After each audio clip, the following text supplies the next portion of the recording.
Olá, bem-vindos a um novo episódio do podcast Pod Saúde.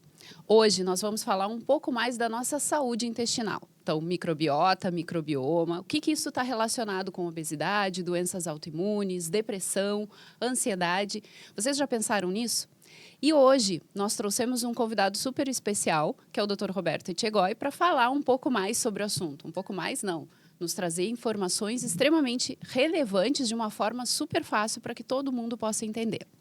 Mas antes disso, eu quero agradecer aos nossos patrocinadores. A Action Day, assessoria de marketing, Casa Simone, interiores, que está aqui colaborando conosco, além do Banco Sicoob. Muito obrigada e vamos passar a primeira pergunta já aqui para o nosso entrevistado. Primeiro eu quero falar do currículo, né, Roberto?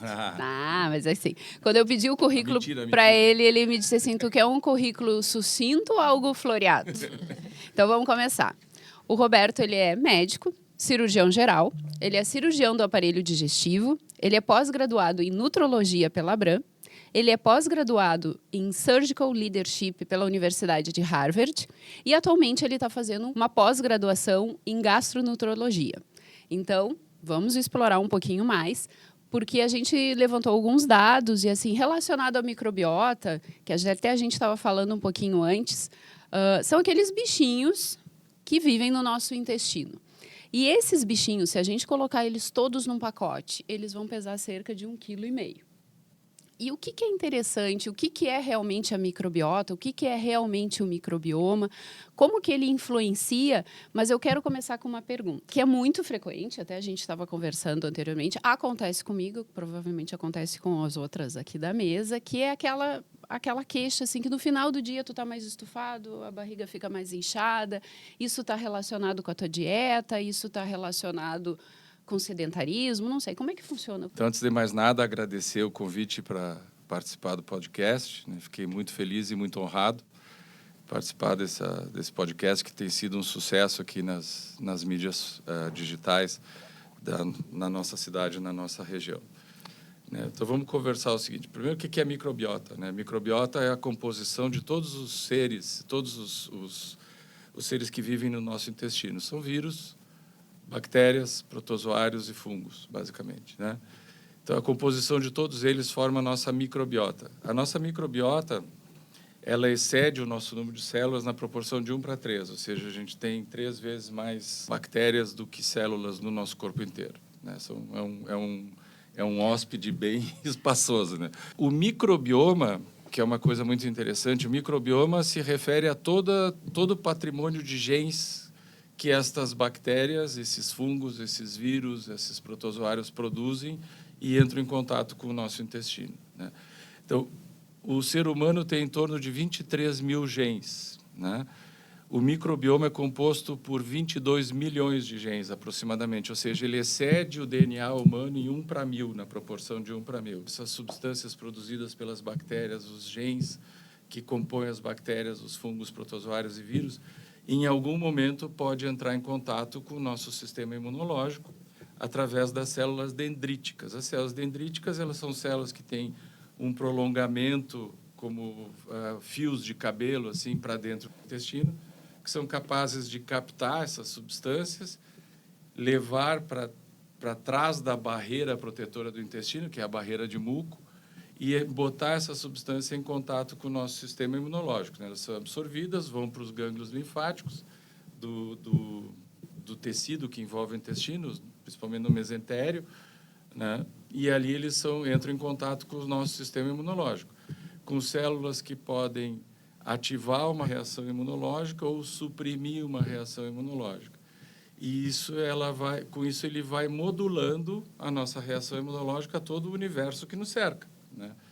O grande furo do filme Jurassic Park era justamente esse, né? Como é que o dinossauro, saindo de um ovo num ambiente estéril, ia conseguir sobreviver sem ter uma microbiota, né? Esse é o grande furo A teoria funcionou bem até no momento em que ele sai da casca do ovo. Mas no momento que ele saísse da casca do ovo, sem nenhuma bactéria no tubo digestivo dele, ele certamente pereceria em pouco tempo por diversas doenças e causas. A diferença entre microbiota e microbioma, e os dois são extremamente importantes. na modulação do nosso sistema imunológico e na produção, no desenvolvimento ou no controle de uma porção de situações que podem levar à doença. Essa questão da queixa do estufamento, que era tratado sempre até alguns anos atrás como uma doença funcional, né, chamadas dispepsias ou dismotilidades, né, doenças funcionais eram mais comuns em mulheres, são ainda mais comuns em mulheres, né, eram muito atribuídas à questão hormonal, à questão de ansiedade, estresse, sedentarismo. E hoje a gente sabe que pode estar relacionado, e muitas vezes está relacionado, à microbiota intestinal, né? E aí a gente tem algumas alterações, que é o supercrescimento bacteriano no intestino delgado, chama SIBO, é uma sigla em inglês. Quando ele é no intestino grosso, chama LIBO. Quando ele é um supercrescimento fúngico, ele chama SIFO, e quando ele é um supercrescimento de bactérias produtoras de metano, de gás, ele chama SIMO.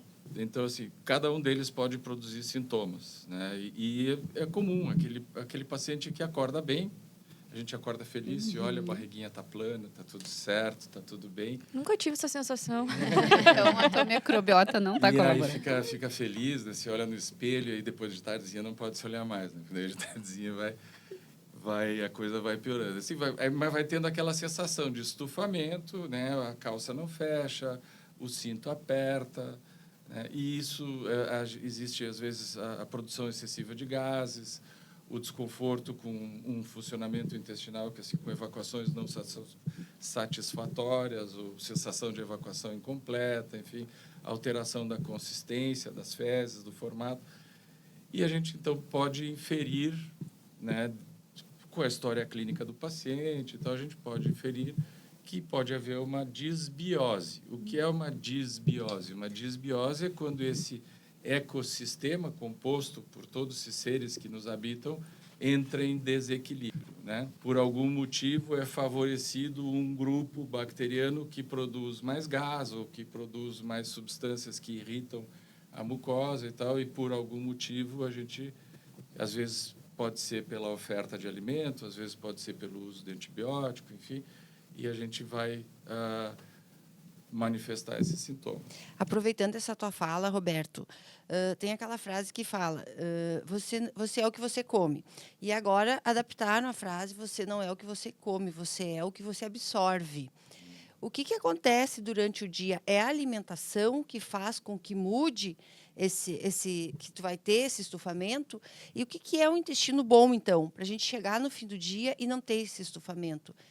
Vai depender da nossa alimentação, ou tem alguma coisa que a gente possa fazer para chegar no final do dia com essa satisfação de quando a gente acorda? Existem 5 filos bacterianos, eu vou dizer os nomes aqui, mas não tem necessidade, que são os principais componentes, assim, né? Seriam os bons. Bacilos acidófilos, etc. Tem vários, né? São 5, que são os que compõem a sua maioria, né? Eles vivem em simbiose, eles vivem em equilíbrio, em homeostase, né? Se por um acaso ou tu ofereces pouco de um alimento que é importante para eles, ou muito de um alimento que é importante para outro, tu vais nutrir mais ou desnutrir mais determinada bactéria, determinado grupo de bactérias, e isso pode levar à formação de substâncias, ou de gases, ou de detritos, enfim, que podem levar ao mau funcionamento. Antigamente, não muito tempo atrás, usavam muito lactobacilos, o Yakult, né, para aumentar os lactobacilos. Sim. Daí aumenta muito só os lactobacilos, acaba dando um desequilíbrio, ou essas bactérias do Yakult, por exemplo, elas conseguem ficar vivas, ou tu vai ter que tomar todos os dias para manter esses lactobacilos agindo ali? Depende da tua alimentação, muito também, né? Porque, assim, como você disse, assim, né? Você é o que você come. Então, vamos lá, né? Os nutricionistas, sabe, você tem a frase, que é uma frase mais antiga ainda, famosa, que assim, deixa a sua comida ser o seu remédio, deixa o seu remédio ser a sua comida, né? Isso é uma frase do grego antigo. A gente tem que começar pelo começo, né? Então, assim, o que a gente está comendo? Por que a gente está tendo uma prevalência de determinada bactéria sobre outra, né? quais são os alimentos que a gente está ingerindo que está causando isso, né? Quais são as substâncias que a gente está ingerindo. Porque a gente, basicamente, hoje, se come muito alimento processado, são substâncias químicas, são coisas estranhas a ti que tu está colocando dentro do teu tubo digestivo, né? E vai acabar com alguns sintomas. Esses sintomas do estufamento, por exemplo, hoje a gente dá para o paciente um açúcar não absorvível, né? Ele ingere, e antes dele ingerir, a gente manda ele soprar num aparelho, que parece um bafômetro, e a gente mede a quantidade de nitrogênio expelido, né?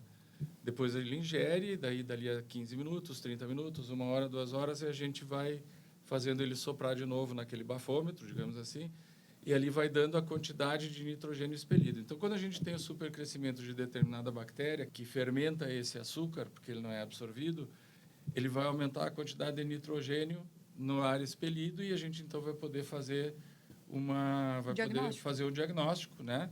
Sem ter uma cultura, sem ter um sequenciamento genético, sem ter uma coisa assim, num exame que, basicamente, a gente está ali vendo o seguinte, pô, tem um bichinho que produz bastante nitrogênio aqui com isso aqui, então a gente pode dizer que é um supercrescimento bacteriano do intestino delgado e tal. E aí a gente pode intervir, né? Intervir através de intervenção com probióticos, né? Que são fragmentos de bactérias do bem que a gente ingere, né? Nem todos são vivos, né? A maioria deles são apenas partes dela, né? E a gente pode intervir com dieta, né? A Gabriela sabe, aquela dieta low FODMAPs, né? Que é uma dieta em que tu retira determinados oligosacarídeos, monossacarídeos, disacarídeos da dieta por 4 semanas, né? Por grupos de alimento, e depois você vai reintroduzindo cada um desses grupos por semana, até que o paciente sinaliza, olha, quando eu comi isso aqui foi que comecei a ter o sintoma de novo. Então, a gente sabe que aquele é o grupo de alimento que aquele paciente vai ter que excluir da dieta. A gente chegou num ponto ali que eu estou pensando em quem está nos ouvindo, né? Aqui a gente está um pouco mais habituado com esse tema, mas assim, nós somos um universo para esse monte de pessoal que está morando lá dentro. Então, assim, é uma galera, como tu já conversou, tem de tudo. E aí eu fico pensando assim, eu preciso saber quem são eles. A gente faz um teste específico para saber quem são. Agora tu começou a conversar algumas coisas de tentativa e erro, né? Vai tirando, vai testando. Existe sei lá, tu vai pegar as fezes, vai fazer um teste. É importante eu saber quem são que estão comigo ou não. Tu tá querendo fazer uma amizade com a sua vizinhança. Mas, claro, cara. Eu quero... É uma boa ideia, porque eles estão em maior número. É melhor ser amigo do que inimigo. Existe, né? Existe hoje, você pode fazer o sequenciamento genético da tua microbiota. Isso é importante porque queres fazer uma sintonia fina. Por exemplo, pacientes que têm doenças autoimunes, pacientes que têm doença neoplásica, ou pacientes que estão em tratamento para o câncer, por exemplo, né? Esses dias até mandei para a Carla um artigo, né, muito interessante, de um oncologista falando que paciente em quimioterapia que tinha uma população baixa de uma determinada bactéria chamada um filo bacteriano chamado Akkermansia, tem uma menor resposta à quimioterapia. Ver se esse paciente está adequado, tem uma população adequada de Akkermansia, pode, e existem evidências que dizem que sim, levar a uma melhor resposta ao quimioterápico. Então, isso é importante, né? Pacientes que têm doenças autoimunes, né, tem uma certa alteração já bem estabelecida na microbiota intestinal que está relacionado à doença autoimune, né? Que existe, que pode levar. Doenças neurológicas, né? Existe hoje uma correlação muito bem estabelecida com doença de Parkinson, com autismo, né? Com doenças do espectro autista, não apenas o autismo, aquele clássico, né? Doenças psiquiátricas, né? Depressão, né? O intestino, as bactérias do intestino produzem 90% a 95% da serotonina, né? Não dá esse spoiler. Né? Eu ia fazer uma pergunta disso. Não, ele está se adiantando, assim, ó. E hoje eu estava lendo até que a pessoa que tem depressão, não sei se é verdade, tem as fezes mais fétidas. Não li sobre isso, mas O existe. pum mais fétido e as fezes mais Isso é fétidas. uma forma de Por bullying, conta, né? por conta de algumas espécies bacterianas com mais proliferação no Mas aí tem que intestino. levar em consideração ovo, cebola, um monte de Gente, coisa. Aí. Realmente, isso eu te confesso, assim, eu não vi sobre isso, mas, enfim... Mas Mas- voltando ah, ao teste, fala aí. só um pouquinho, Gabi, Tá só bom. para terminar ali a questão do teste genético. Ele é muito caro? Tem ideia, mais ou menos? Porque assim, eu fiquei bem tentada, Interessada. entendeu? Não, Fiquei é bem bem legal, tentada. já foi mais cara, é muito legal. Ele é assim, você pode fazer, ele tem várias empresas, tem uma que eu gosto mais, ele gira em torno de R$ 1.500. Ah, não é né? tão E inacessível a assim, né? recomendação, né? A recomendação é que tu faças hoje. Tu faças e ele vem já nessa empresa que eu uso, eles te mandam já uma interpretação, porque é um exame de difícil interpretação, né? Porque vem o sequenciamento genético, te mandam uma interpretação e com uma sugestão de reposição, de qual filo, qual tipo você deve É repor quase que um mais. antibiograma já vem com os antibióticos ali para tu É, usar. vem, isso, a inteligência artificial vai, Te ajudando vai, nisso. vai fazer isso com uma rapidez que o teu cérebro levaria anos para interpretar. Né? E a ideia é, né, a proposta é repetir 5 anos depois. Eu ia Tá, isso fazer que eu ia essa dizer- pergunta. eu ia dizer, porque, tá, tu recebeu esse sequenciamento, tu teve essa prescrição de novos probióticos para serem introduzidos ali naquela microbiota intestinal, mas que eu te pergunto, que hoje em dia tem muita gente tomando probióticos, assim, vai lá, compra probiótico, vai tomando, barará. O que isso vai... se não tiver uma alimentação adequada, provavelmente esses micro-organismos que estão sendo introduzidos ali não vão continuar ali. Eu sempre digo que tu coloca aquele integrante ali naquela casa, mas se tu não alimentar ele, é como se tu comprasse um Não. pet. Tu comprou aquele pet, tu tem que alimentar, tem que criar, ele tem que gostar de estar ali para É continuar. verdade. Então, e eu li também, tem alguns estudos que mostram o tipo de dieta e a diversidade de microbiota intestinal, Sim. né, alterando a dieta. Sim. Tu falou ali dos food maps. É importante as pessoas saberem que não é vou fazer uma dieta livre de food maps. Não é para a vida toda, porque ali tu exclui muitos alimentos. Então, é para te fazer testes de reintroduzir alimentos e ali conhecer o que tu precisa melhor. Coisa para 2, 3 meses, né? Até Exato. na fase de reintrodução, a coisa no fim levou 3 meses. Então, essa diferença de dietas, assim, tu também percebe ali no consultório que faz a diferença. A gente vê, se, por exemplo, uma dieta cetogênica. Não é que não possa fazer, mas também é importante ter um prazo, porque ali tu restringe um grande número de alimentos onde aquela microbiota intestinal não vai ter o alimento correto, ela vai embora. Né? Então, tu acaba perdendo bastante essa diversidade. Sim. E o quanto importante é essa diversidade da microbiota intestinal? Isso que eu queria que tu me respondesse. É fundamental, né? Porque é um ecossistema, né?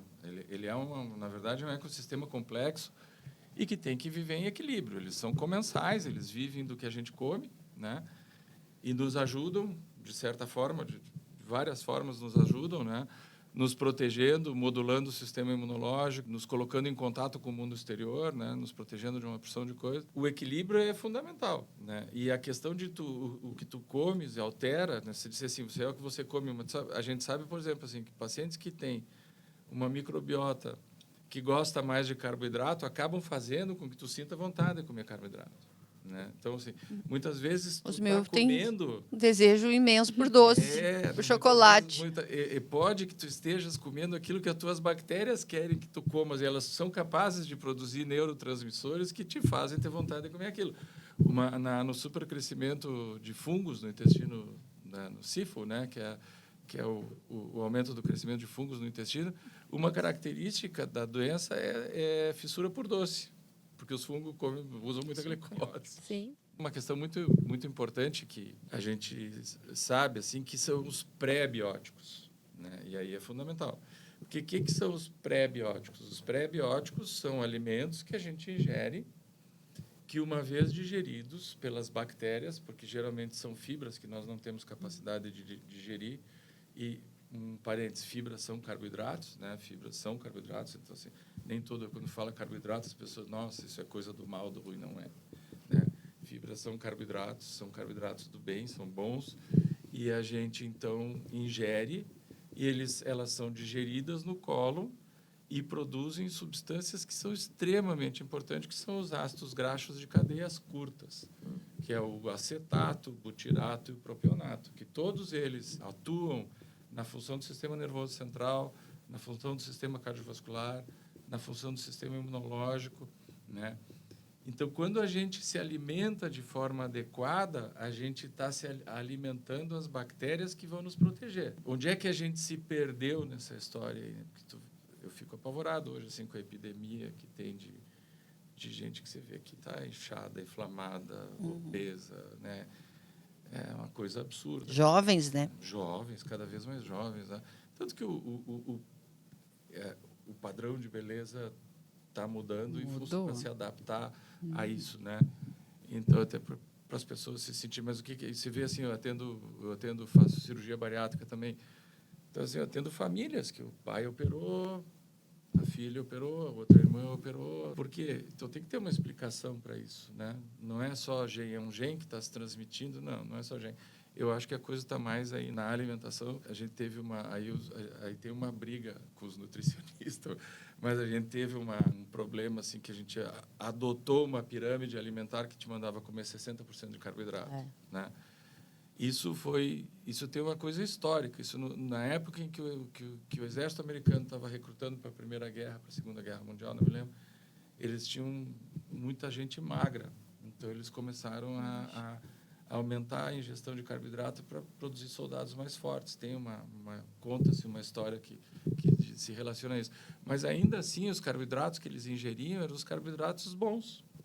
A mandioca, batata, enfim, coisas boas. Um pão feito em casa. Então, hoje em dia, esse 60% de carboidrato pode ser alguns pacotes de achocolatado recheado com um creme branco que tu não sabe de onde é que veio. E daí facilmente vira 80%, né? E aí, isso aí, né? São 60% de caloria vazia, de coisa que vem ensacada com cheiro, que se tu deixar...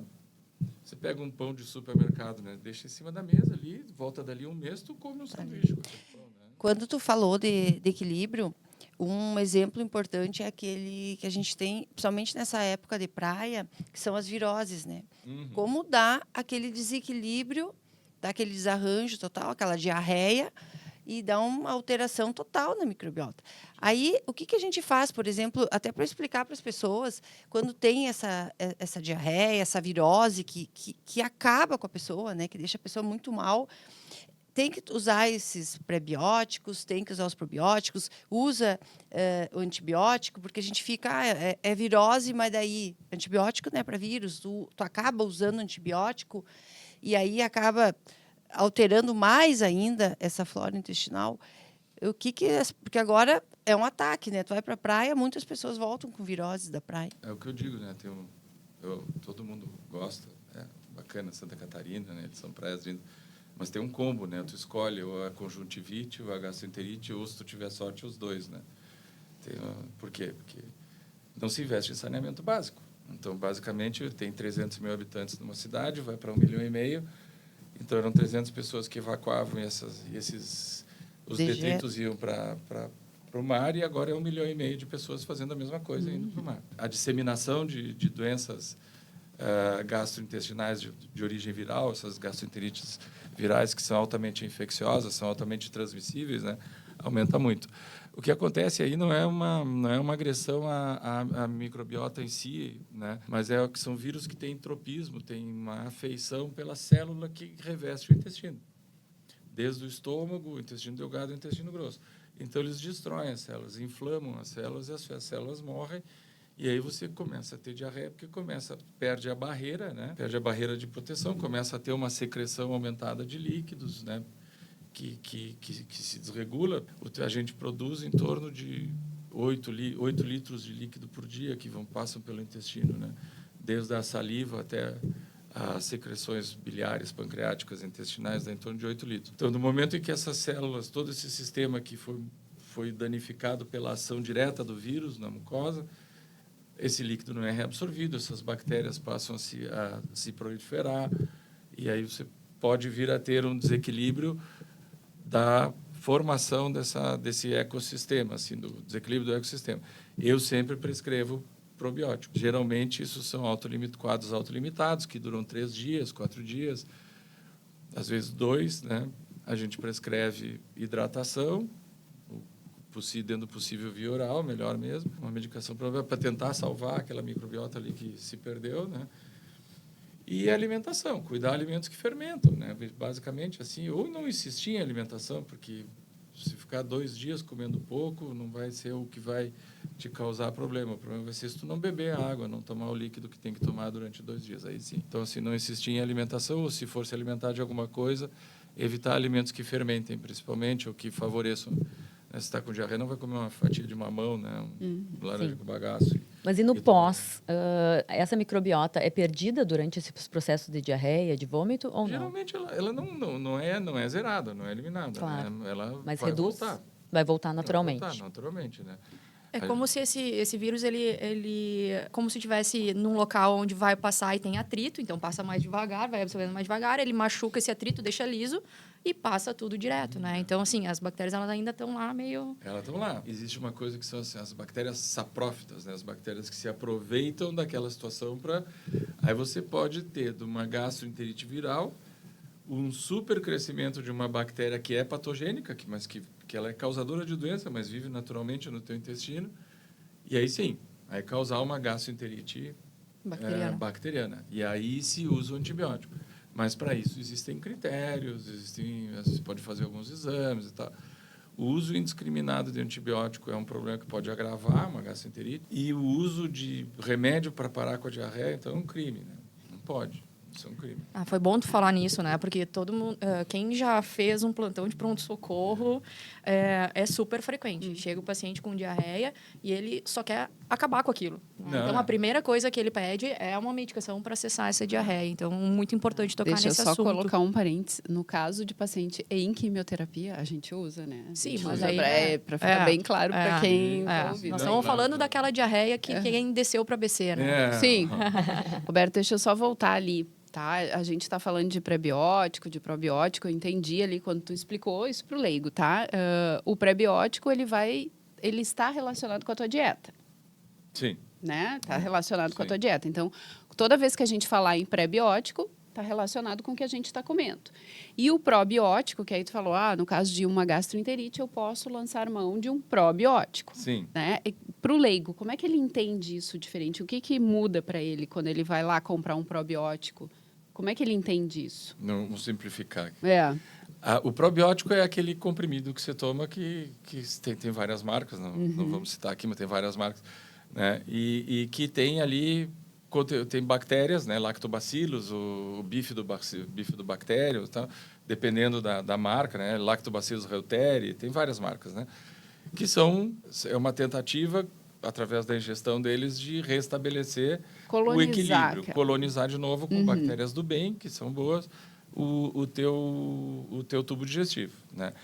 O pré-biótico são fibras, né? Basicamente salada, né? Verde, fibras não digeríveis, que tu não digeres, o teu sistema digestório, tuas enzimas não digerem, mas as bactérias que tu tens no intestino grosso, principalmente na parte direita do intestino seco, colo ascendente e transverso, vão digerir e vão produzir o butirato, o acetato e o propionato, que são os pré-bióticos. Estes são nutrientes para bactérias do bem, as bactérias se nutrem deles, e estes têm, uma vez absorvidos na corrente sanguínea, vão ter lá uma ação no sistema nervoso central, no sistema imunológico, no sistema cardiovascular, ação benéfica.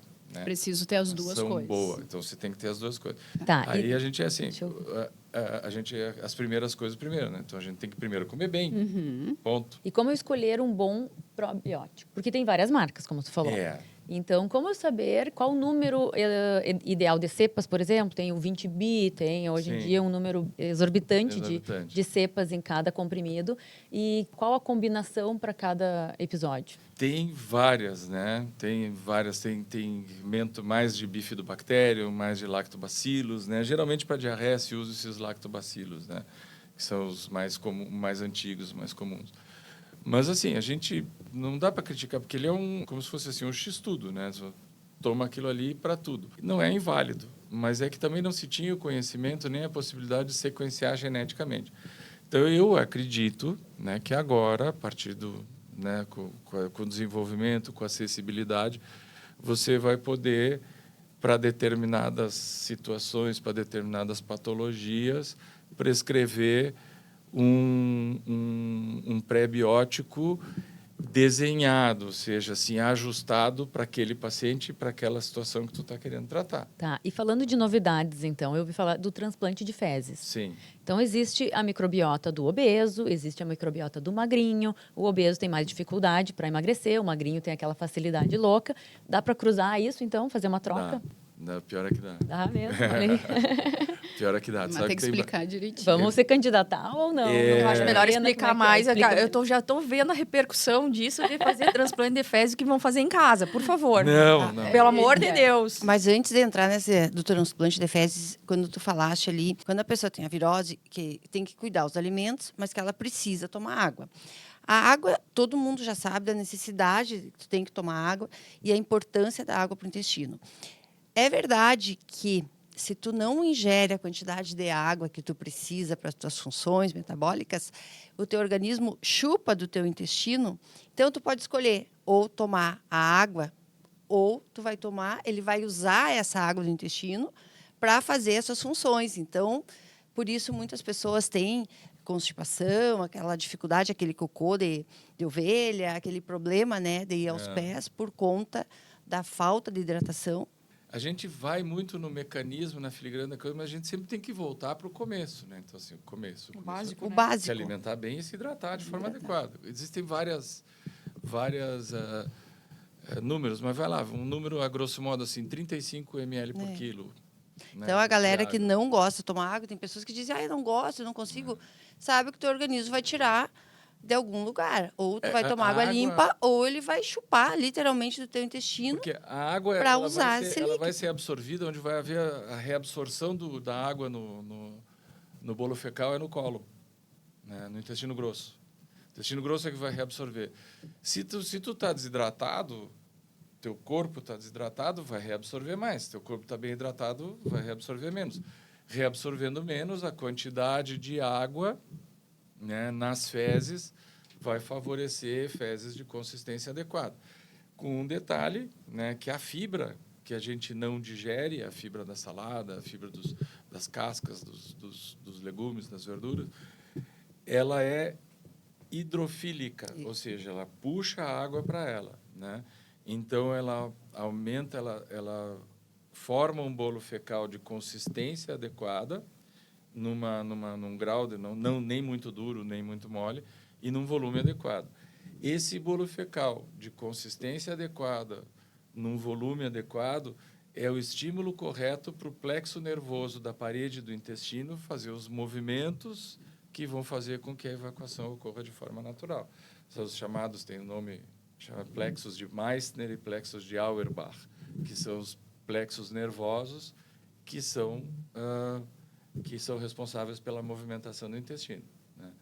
Então, assim, é importante ter uma boa alimentação, é importante ter uma boa hidratação, porque lá no final, as fezes, o bolo fecal vai estar num volume, numa consistência adequada e o teu intestino vai funcionar melhor. Tá, mas me conta do transplante de fezes. Eu estou ansiosa para saber disso. É interessante isso. Inicialmente, ele era usado para tratar uma infecção de intestino grosso, que nos Estados Unidos é mais comum que aqui no Brasil, por uma bactéria de dificílimo tratamento que chama Clostridium difficile. E ela responde muito mal ao antibiótico, responde muito mal ao tratamento, os pacientes têm diarreia com sangue, emagrecem, dor abdominal, febre. Se propôs, inicialmente, você esteriliza o tubo digestivo, dá antibiótico, faz a limpeza mecânica, como se fosse fazer uma colonoscopia, e aí você pega fezes do indivíduo são, né, devidamente testado, que não tenha nenhuma doença transmissível, etc., liquefaz essas fezes, faz uma colonoscopia e vem injetando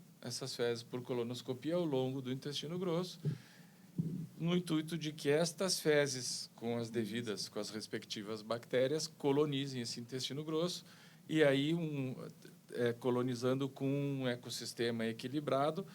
Por isso daí a questão de competição, né? O Clostridium difficile não vai conseguir se desenvolver e não vai conseguir produzir a doença, né? Mas tem um banco de fezes, então? Tem. Existe. Quem são os doadores? Aí tá uma grande dificuldade do doador. Recebe por essas doações? Sabe qual é a grande dificuldade que nós enfrentamos hoje do doador? Que um dos critérios é que tenha nascido de parto normal, parto vaginal. Opa, posso ser doadora. E aí, por quê? Porque o nascer no parto vaginal coloca o bebê no momento do nascimento em contato com a microbiota da mãe, que está presente na vagina, no canal vaginal, canal do parto. E aí, então, ele vai ter essa vantagem, né? Vai ter uma microbiota, digamos assim, mais bem estruturada, Robusta, assim. mais robusta. Era um conhecimento. Agora a gente sabe, por exemplo, que também a amamentação leva bactérias da microbiota da mãe, né, para o bebê. E a gente sabe também que essas substâncias que são absorvidas através das células dendríticas permeiam a placenta e também vão entrar em contato com o bebê, então você já tem também um contato ali, né? Mas, em princípio, hoje um dos critérios é que sejam nascidos de parto vaginal, né? O que no Brasil está ficando cada vez mais mais difícil, raro. né? Tu deu um spoiler ali antes, mas eu quero falar sobre isso. Vocês já pararam para pensar onde é que mora a nossa felicidade? Isso é uma coisa que eu estava estudando pro nosso episódio agora e me veio à cabeça. A gente sempre fala, o coração, né? Essa coisa romântica. Os outros, é o cérebro que manda em tudo. Na realidade, como o Roberto já comentou aqui, 90% da serotonina, que é esse neurotransmissor, que é o famoso hormônio da felicidade, que está relacionado com o nosso humor, com o nosso sono, com a dor crônica, com o apetite, ele é produzido no intestino. Então, eu creio que a partir daí, essa relação do cérebro com o intestino começou a ser muito mais estudada, e aí veio todo esse boom de estudos e de conhecimento justamente com a questão das doenças mentais, né, Roberto, que você comentou. Então, a ansiedade, a depressão, o espectro autista, a questão do Parkinson. Então, eu gostaria que tu comentasse para a gente um pouco como é que estão esses estudos, como é que a gente está trabalhando a nossa microbiota com relação a isso, se o teste genético que você comentou antes é tão importante para a gente trabalhar isso, ou tem uma fórmula meio geral que a gente pode ir adotando no dia a dia para pensar nessa nossa saúde mental a longo prazo. A saúde intestinal, a saúde da nossa microbiota começa lá na nossa alimentação, na nossa hidratação, voltando lá. Mas assim, tudo que é absorvido no intestino, que entra em contato com as células dendríticas, que vai para o sistema imunológico, ele também é levado para as células responsáveis pela atuação do sistema imunológico no cérebro, que é a microglia, né? A gente tem a glia no cérebro, né? Que não é a gente fala em cérebro, fala em neurônio. O neurônio é o que pensa, é o que move, é o que faz a gente, né? Mas tem a glia, que é um tecido de sustentação, né? E ela tem várias funções. Então, uma delas, a microglia, é a faxina, a questão da imunologia, né? E existe uma conexão entre as células dendríticas e o que elas absorvem e transportam para dentro da nossa corrente circulatória com a microglia. Então, a gente tem doenças do espectro autista, enfim, doenças autoimunes como esclerose múltipla,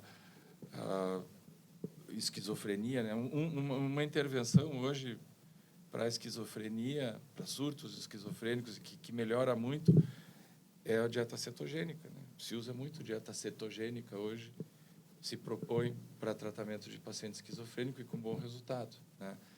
Parkinson é uma doença também que... Então, existe uma correlação assim, muito bem estabelecida já, né? As nossas bactérias produzem 90% a 95% da serotonina e da dopamina, uma grande parte também, que são neurotransmissores, né? Tudo ligado à felicidade. Vamos trocar aquele símbolo do coração agora para um símbolo do intestino. Mas eu ainda sou popularizar, romântica, gente. popularizar ele. Agora, uma coisa interessante, só voltando um pouquinho no transplante de fezes ali, uma coisa interessante que eles pegaram assim, dois pares de ratos gêmeos, idênticos, né? Então, um par era magro, outro par era gordo.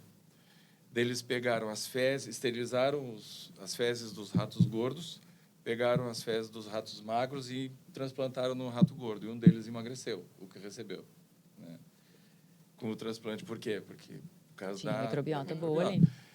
E um outro caso, que esse foi interessante para quem lembra, não para quem sofreu, que é uma paciente que tinha uma infecção por Clostridium difficile, e ela era uma corredora maratonista, fazia corrida de fundo e tal, nos Estados Unidos, fez um transplante de fezes para tratar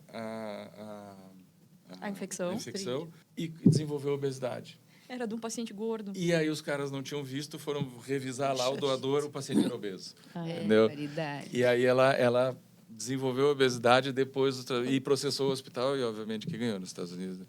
E então é interessante isso aí. Seguindo nessa linha da microbiota, a gente sabe que tem pessoas que prescrevem, às vezes, uma dieta que a semana toda é regular e aí tem aquele dia do lixo, que pode tomar refrigerante, que pode comer os multiprocessados e aí está tudo liberado. Mas o quanto isso interfere, porque não é fácil tu manter uma microbiota ajustada, uma qualidade das tuas fezes, né, certa. E aí, às vezes, tu come alguma coisa já altera tudo. E aí, esse dia do lixo, que às vezes a pessoa acaba tomando refrigerante ou essas bebidas açucaradas, que a gente sabe que são um dos piores alimentos, uma das piores coisas que a gente pode ingerir, altera tudo. E daí tu tem que começar de novo, tem que recolonizar, tem que melhorar a tua alimentação. Então, esse dia do lixo não é mito, né? É mais para a pessoa se motivar a ter melhor ter 5 dias organizada a alimentação do que não ter. Mas também não vale a pena, às vezes, tu botar tudo fora um dia, tipo, vou lá na sorveteria e me afundar nisso. Quando a gente vai tratar um paciente, a gente tem que ser realista, né? A gente não pode propor tratamentos que a gente sabe que o paciente não vai... Pode, mas assim, é mais difícil a gente ter adesão, né? Comer é um ato social. A gente se reúne com amigos para comer, com a família, com as pessoas que a gente ama para comer, né? Beber também, né? Álcool é bom? Não. Né? Existem várias controvérsias, mas, enfim, a grosso modo, o álcool não. Mas, bom, os egípcios faziam cerveja, né? Os gregos antigos faziam vinho, né? Então, isso é uma coisa que vem cultural, arraigada na nossa cultura há muito tempo. Então, eu gosto muito de uma frase que uma professora minha me disse uma vez assim: o ótimo é inimigo do bom, né? Também gosto. A gente quer o ótimo, mas às vezes ele é inimigo do bom. O que eu acho que vale? Você fazer uma regra interessante assim, né? A regra do 80-20. Eu tenho 80% do tempo eu vou me cuidar, vou fazer o que eu tenho que fazer. E tem 20% do tempo para me dar algum luxo, algum prazer, né? Porque eu sei que isso mantém a adesão. Eu dizer para uma pessoa, tu nunca mais vais comer aquilo que tu queres na tua vida, a chance dela não me seguir é bem grande. Bem né? grande. Não É funciona. bem grande. Então, assim, a gente tem que ser realista, que a gente está tratando a gente não está tratando uma microbiota ou um excesso de tecido adiposo. A gente está tratando uma pessoa que tem família, tem amigo, tem relação social, enfim, tem as vontades delas, né? E isso eu acho muito importante, porque é importante ter adesão, Você não vira escravidão, né? se não vira. Assim, agora você pega lá 80... as pessoas podem aprender a ser melhor. Se tu pegar, por exemplo, assim, bom, eu até sexta de manhã, até sexta de noite eu me cuido, digamos, um exemplo, né? Aí de sábado até domingo de noite, tu tem 7, 8 oportunidades, né? Tu precisa enfiar o pé na jaca em todas as 7, 8? Tu pode escolher lá a macarronada da tua mãe, que tu é louca pela macarronada da tua mãe, ou aquele churrasco com os amigos, e nas outras se cuidar, né? Então, são escolhas, né? É uma reeducação, né? Comer é um ato, é um evento, né? A gente espera ansiosamente por ir... E usar o bom senso, né? É que a gente sempre fala aqui, o equilíbrio, está sempre aí. levando isso. Porque é no equilíbrio que tu... Agora, assim, a pessoa quer... Bom, eu estou entrando num processo em que eu vou fazer uma competição, eu preciso estar apto a correr tantos quilômetros, a nadar... Bom, aí não tem negociação. Ou ela faz 100% do tempo, ou ela vai falhar, né? Mas isso não é o geral da população. O geral da população são pessoas que nos buscam para tentar melhorar, se sentir melhor, né? Qualidade de vida, né? Qualidade de vida. E aí a gente tem que levar em consideração esses fatores. Puxando isso, assim, o equilíbrio, agora eu vou falar um pouquinho do desequilíbrio, né? A gente sabe que a microbiota influencia, ali a Gabi já falou, relacionada à obesidade. Aí eu quero aproveitar um pouquinho da tua experiência, né, com cirurgia bariátrica. Como que tu enxerga o futuro da cirurgia bariátrica e essas novas drogas relacionadas à obesidade? Tem relação? Não tem relação? Tu acha que vai diminuir? Tu acha que não? Tu acha que as drogas estão ok? Qual é a tua visão disso, assim? As drogas ainda têm um caminho longo a percorrer, uma que elas são hoje muito pouco acessíveis, né? O que tem hoje é que, por exemplo, você começou com a liraglutida, que era o Saxenda, que é de uso diário, depois você foi para a semaglutida, que é um análogo do GLP-1, né? Agora tu tem a tirzapatida, que ele já é um análogo do GLP-1 e de outro hormônio, né? Então ele atua em dois mecanismos, né? Com um resultado muito bom já de redução de peso, em torno de 20%, 22%, né? E tu tem o pânico agora, que é a próxima, que é a retatrutida, que ele é um análogo triplo, ele vai atuar em 3 mecanismos de saciedade, de regulação do ciclo de insulina, glucagon, aquela coisa toda. E, para causar mais pânico ainda, o grupo que usou retatrutida e não fez nenhuma atividade física teve aumento de massa muscular. Quer dizer, milagre. além de tudo, ainda aumenta a massa magra, entendeu? Mas, assim, como é que isso vai ser acessível? Tem um tempo aí, né?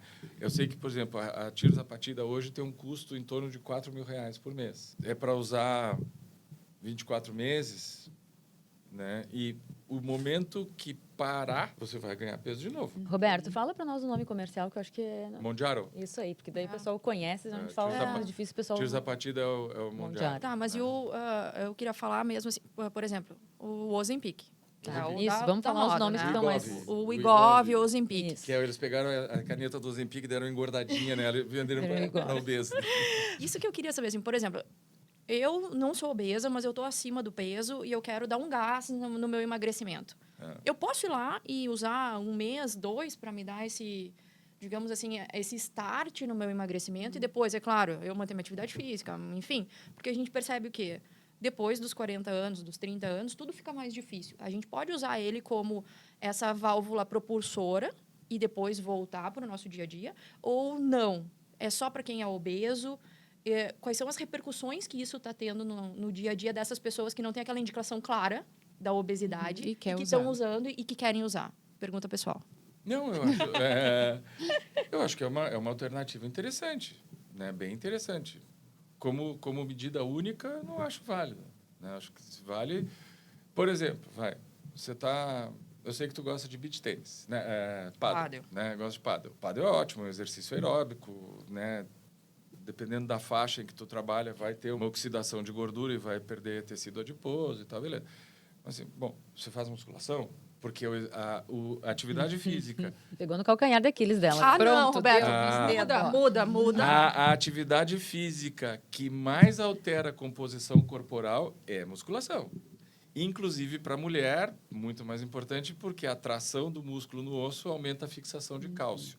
Como a mulher tem uma propensão hormonal lá mais adiante a fazer osteoporose, então a musculação é fundamental porque vai aumentar a densidade de cálcio do osso, né? Então, assim, é importante, né? Como medida, assim, projeto verão, acho que vale, não tem problema nenhum. Sabendo que quando tu perde peso rápido, tu perde músculo também, então aí a importância de fazer o resto, né? A importância de ter uma alimentação adequada, né? Um acompanhamento adequado, porque existem efeitos colaterais que são bem chatos e que a gente pode, o médico que está acostumado a fornecer, a tratar pacientes com esse medicamento, pode ajudar, né, nesse processo. Então, é interessante. Eu não vejo com maus olhos. Eu acho que ainda, para o obeso mórbido, para o grande obeso, ainda no Brasil, na nossa realidade, a cirurgia ainda é a solução.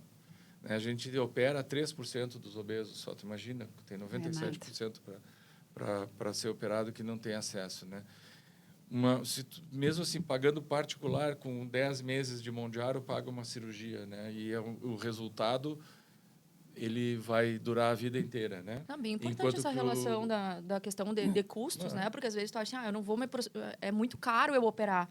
Mas daí tu bota na ponta do lápis. Quanto que eu pago por semana da medicação? 10 meses de Mondiaro paga um procedimento, paga quase que praticamente um bypass. E 10 meses dessa medicação, a perda vai diminuindo, né? Ou não? A perda... O tratamento proposto é 24 meses, para começar. Não, mas eu digo assim, por exemplo, no primeiro mês eu vou perder Porque 20%. provavelmente também tu vai ter mais. vai Tu diminuindo, vai ter né? 120 quilos, tu tem um primeiro mês, com certeza tu vai perder mais peso. Sim. Né? É um percentual E daquele tem peso total que tu vai perder. E tem um limite da paciente. Até tanto funciona, ou mais do que isso, só cirurgia? Funciona o quê? O remédio? É, tipo assim, para quem eu vou indicar essa medicação, para quem eu vou indicar a cirurgia? Na verdade, você pode indicar para qualquer tipo de obeso essa medicação. Porque tem né? pessoas que Ela é comparável. tu enxerga. O resultado ao longo dos 2 meses, durante o período de tratamento dessas novas drogas, do Mondiaro e da tirzapatida, ela é comparável ao bypass, que é hoje a cirurgia padrão ali para a obesidade, né? Comparado ao bypass. Em termos de percentual de perda de peso, né? 23% mais ou menos, né? A 24%, 23%, o Mondiaro 22% e a tirzapatida vai um pouco mais, vai uns 25%. Tem um horário para mim para semana que vem. E me diz uma coisa, Roberto. Essas medicações, elas mexem na questão hormonal. Né? Então, regulação de insulina, regulação de hormônio da fome, da saciedade. Sim.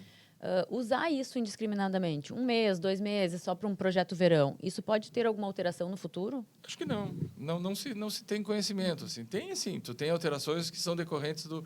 Por exemplo, causa pancreatite. Não, o emagrecimento rápido causa precipitação de bile, que causa cristal biliar, que é responsável por 80% das pancreatites. Então, não é a droga, é o emagrecimento. Mas engordar rapidamente também causa a mesma coisa. Tomar pílula anticoncepcional também causa precipitação de bile, né, de sais biliares e cristalização. Então, assim, existem algumas... Eu já vi paciente infeliz, dizendo eu perdi a razão de viver, usando o Wegovy. Né? Dizendo, eu não quero mais usar, eu estou feliz, eu quero se matar. Porque né? fica enjoado durante o dia, não consegue ingerir alimentos. Então, normalmente, o que impede deles continuarem nesse tratamento é isso, né? Essa indisposição. O que ele faz? Ele tem 2 mecanismos de ação. Um que ele retarda o esvaziamento do estômago. Então, fica sempre com aquela sensação de que comeu um boi inteiro, né? Um dia inteiro. Aí, disso aí você pode ter azia, ter náusea por conta disso. E a outra coisa é a questão da saciedade mesmo, né? Aumenta um pouco a saciedade. Mas tem pessoas que comeram uma coisa importante do dia e as pessoas ficam infelizes. Né? Eu tive pacientes, aí o cara diz assim, não, mas peraí, fim de semana, sexta-feira eu queria tomar um copinho de cerveja, comer um churrasco e não conseguia, mas assim, não quero. Agora tu vê como, não é para todo mundo. Como a gente bate na tecla sobre isso, da prevenção, dos problemas, que a pessoa não fica obesa da noite para o dia, né? A importância da alimentação, a importância da atividade física, a importância da qualidade do sono, porque depois os tratamentos são sempre mais complexos, são sempre mais um tratamento cirúrgico, né, uma cirurgia bariátrica, esses tratamentos que a pessoa, né, ficou infeliz ou acaba tendo efeitos colaterais. Como é mais fácil, qual a importância de assistir esses podcasts que a gente faz e outros podcasts de saúde que primam por isso, pela qualidade, pela melhora da alimentação e melhora da vida das pessoas. Exato. Que é essa a nossa intenção aqui nesse podcast, desde o início. Exato. Foi essa, para evitar chegar lá no futuro e ter esses problemas, que a gente falou um problema aqui, mas são, né, vários problemas de saúde. Tu sabe, assim, ó, a questão da obesidade, assim, uma coisa muito importante, a Gabriela deve ver isso. O problema é que tu vai ver hoje as crianças obesas. E nesta fase, você está aumentando a quantidade de células que acumulam gordura, que são os adipócitos. Né? Aí depois tu pode até emagrecer. Não se livra nunca mas mais. Eles estão lá, eles diminuem de tamanho. E ainda criando essa microbiota intestinal favorável a te dar mais vontade de comer esse tipo de alimento. Então, assim, é um problema, porque existem vários fatores. Existe um fator social, por exemplo. Você pega uma pessoa que tem uma renda familiar baixa, né? Ela tenta comprar frutas, verduras e legumes de boa qualidade. É caro. Quando tu compra um pacote de massa desse tamanho, assim, imenso, com 5 quilos de massa, por muito menos, né? Tenta comprar proteína de boa qualidade, né? É caro. É mais fácil comprar carboidrato, sacia mais, né? Mas aí, assim, por outro lado, eu vejo, às vezes eu fico observando em fila de supermercado, né? Mãe com carrinho ali, com coisinha, criança com 2 sacos de salgadinho. Coisa, isso é o Mas fim. se a gente olhar fotos nossas, a gente é de uma geração, mais ou menos, eu e tu, mais ou É. menos da geração, os nossos amigos, era todo mundo magro, magérrimo, Magro. né? Era todo mundo. E agora não acontece. Já vê adolescente, tu chega num lugar, assim, ó, tem um grupo de 4, 5 adolescentes, uns 3 já são, não digo mesmo, mas já estão fortinhos. As meninas já estão, né? Precocemente já E é fortinhas. impressionante isso. Assim, tu pega uma foto, procura no Google, foto de Copacabana, 1970, não tem obeso. A alimentação, acho que era uma alimentação mais natural. A gente As pessoas comia. faziam Menos feira, industrializada. faziam feira. Minha mãe fazia feira 3 vezes Sim. por semana. Feira. E a gente Exato. comia horrores de pão, Comia. mas assim, também não era pão ensacado. Refrigerante era Final de semana. um dia, domingo, e era medida a coisa. Verdade, Todo mundo verdade. cada um. Exato. Eu só queria perguntar mais uma coisa, assim, a gente está falando de obesidade agora, uma coisa que está chegando para mim muito no consultório agora é a questão da diferença da obesidade para o lipedema, né? Não sei se deve chegar para ti também. E a gente falou sobre isso em vários podcasts aqui, mas puxando um pouco porque a gente estava comentando da microbiota. Hoje tem estudos dizendo que a questão da alimentação e da microbiota, elas têm uma influência significativa na questão do controle dessa doença, que é uma doença inflamatória e crônica, né?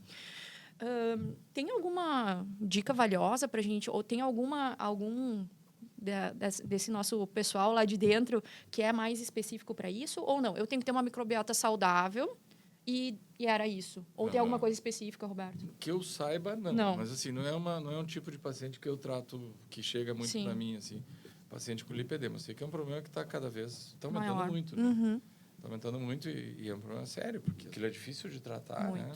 Muito difícil de tratar, tem um efeito estético muito ruim, pega meninas jovens, muitas vezes, né? É um grande problema, mas eu realmente não trato muito esse tipo de paciente, mas certamente que existem alterações hormonais aí que fazem ela acumular naquele lugar. Né? Não é um problema, mas é uma consequência importante que a gente tem, né? São as lipoaspirações, né? Que é um procedimento cada vez mais frequente, né? E que você retira adipócitos do tecido celular subcutâneo, aqui na região que mais incomoda, né? Mas depois essa gordura, a caloria em excesso que vai ser absorvida, né? Vai ser armazenada sob a forma de triglicerol nos adipócitos, né? Ela vai ter que ser armazenada em algum lugar. E aí o que tá se vendo, né? Mulheres que fazem basicamente no abdômen é aumentar muito o tronco, né? Da cintura aqui do diafragma para cima, e gordura visceral. E a gordura visceral tem então tu vai ter está tendo aumento de gordura visceral em pacientes que fizeram, né? E aí tu tens um problema sério metabólico, porque a gordura visceral, a pochete, essa que a gente pega aqui com a mão aqui, ela não tem nenhuma função metabólica, ela só tem a função de incomodar a gente. Mas a gordura visceral tem função metabólica. É a que mata, né?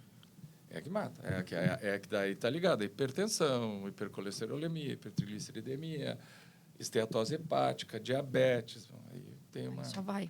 Vai além do visual, né? Muito além do do visual. além. E talvez esse seja o maior perigo, né? Porque ela não tá aparecendo. Eu tô linda, eu tô maravilhosa, eu tô com a barriga chapada.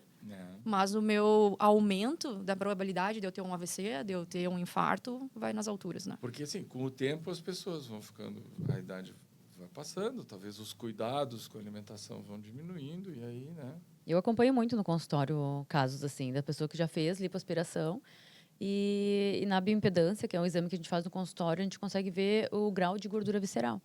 Então, às vezes a pessoa está aparentemente magra, Sim. mas a quantidade de gordura visceral está alta. É. Então, ela vai ter gordura no quadril, vai ter gordura nos braços. A cintura eu quase não consigo pensar no adipômetro, mas está com a gordura visceral Tem alta. gordura visceral. E acaba sendo bem mais difícil de reduzir essa gordura muito visceral. difícil Então, de o paciente emagrece e o nível de gordura visceral não acompanha esse emagrecimento. As medicações poderiam entrar aí como um auxílio, tu acha, Roberto? Acho Acho que sim. que sim. Algumas intervenções como a Gabriela bem falou, assim, que devem ser temporárias, como, por exemplo, uma dieta com restrição de carboidrato ou sem carboidrato também.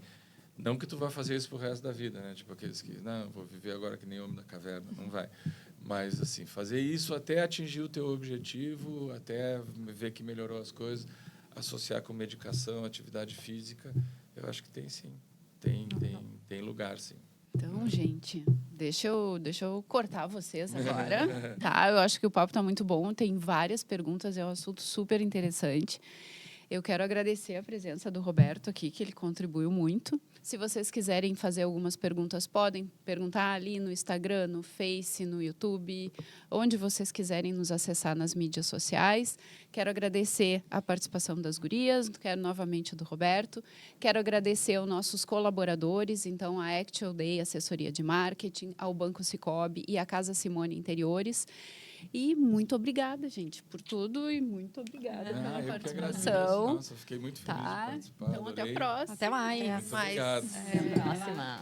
Até mais. Até mais.